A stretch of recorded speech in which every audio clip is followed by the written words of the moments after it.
Assis devant son magasin, combiné à son logement avec son épouse, au quartier Nongo dans la commune de Ratouma, ce jeune handicapé diplômé d'une université guinéenne explique comment il s'est retrouvé dans cet état physique. Par rapport ici à mon état physique, vous savez, toute chose ici c'est le destin.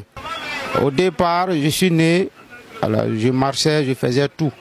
Mais par contre, je me suis retrouvé dans cet état physique. Bon, selon les informations acquises par la maman, que je suis tombé un vendredi. Alors, elle m'a pris, elle m'a renvoyé à la maison. En ce moment, je n'étais pas tout à fait bébé, mais en tout cas, bon, je jouais en tout cas le ballon en ce moment. Mais l'esprit n'était pas tout à fait large en ce moment. Alors, lorsqu'elle m'avait envoyé à la maison, elle m'a déposé au lit. Du coup, j'ai commencé maintenant à dormir. Mais après avoir dormi, je me suis réveillé maintenant et je n'ai pas pu avoir l'opportunité de marcher. C'est dans ce cadre-là que je me suis retrouvé. Je suis marié d'une femme. Alors, je suis père aussi d'un enfant qui est une fillette. Diplômé en économie et de gestion, notre interlocuteur parle de son parcours scolaire et universitaire suivi de ses difficultés rencontrées. J'ai commencé l'école primaire précisément à Beila. La première année, deuxième année, troisième année, jusqu'au niveau de la quatrième année. Et là, la quatrième année, j'avais tout à fait du problème avec les amis et aussi les voisins parce que j'étais un peu canaille.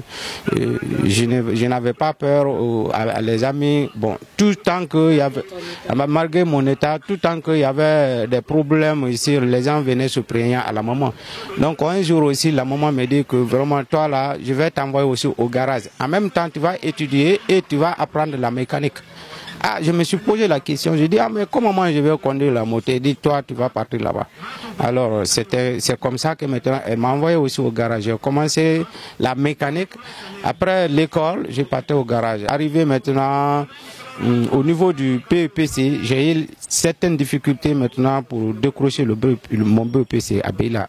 Alors la maman, elle m'a compris, elle m'a envoyé précisément à Kindia. Je me suis présenté là-bas comme candidat libre et Dieu m'a aidé, j'ai décroché le BEPC. Je fais aussi la 11e, 12e en sciences et mathématiques.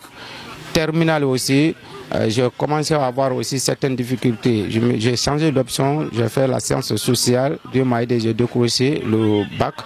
Et on m'a orienté à Conakry. Arrivé là aussi, il y avait tout à fait des difficultés parce que je suis sorti, je ne suis pas à côté de mes parents, donc je vais étudier. Donc, mais cela, malgré toutes les souffrances là, cela ne m'a pas poussé ici de commander parce que là, il n'est pas de mon genre. Parce que l'handicap n'est pas une fatalité, c'est un défi à relever. Donc nous devons se battre ici, soit disant que vraiment, même si je suis un handicapé, mais je dois travailler avec comme si les bras valises. Moi, c'est-à-dire ma façon de concevoir ce monde, moi je me comparais toujours avec les piétons. Et jusqu'à présent, c'est dans ce cadre que je suis. À Conakry, après avoir obtenu le BEPC, alors je n'avais aucun parent où je vais être logé. Vous voyez? Alors je suis rentré dans ce problème-là et le matin, j'ai commencé à chercher où être logé.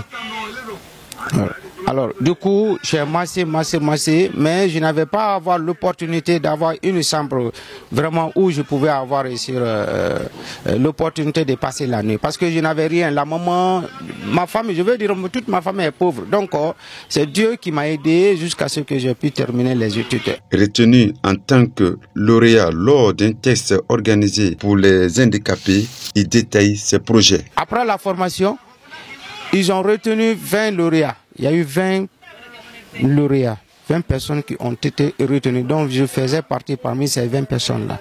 Alors le PNUD nous a financé avec un montant de 10 millions.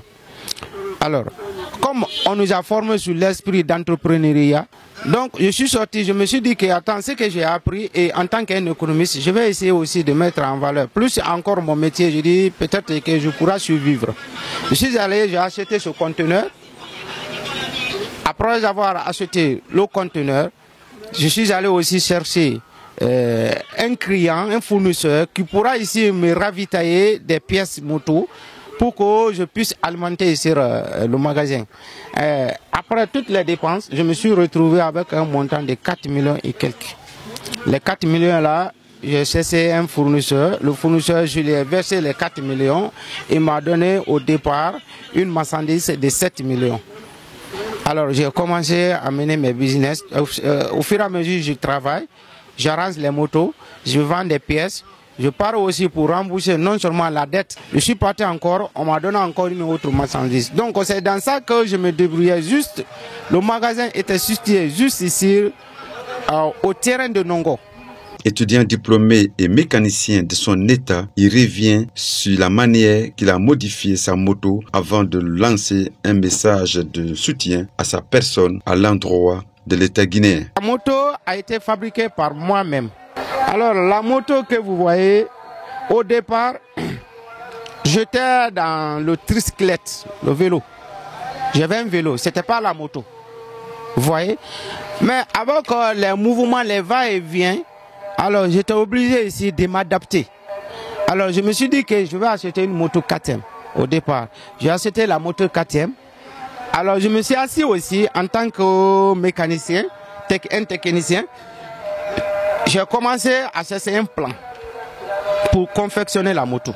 De lancer un appel à l'État, aux personnes de bonne volonté, de m'assister, de me donner un emploi meilleur où je peux vivre. Pour ces jeunes comme d'autres handicapés, malgré leur état, ils ne se livrent pas à la mendicité, car pour eux, l'handicap n'est pas une fatalité.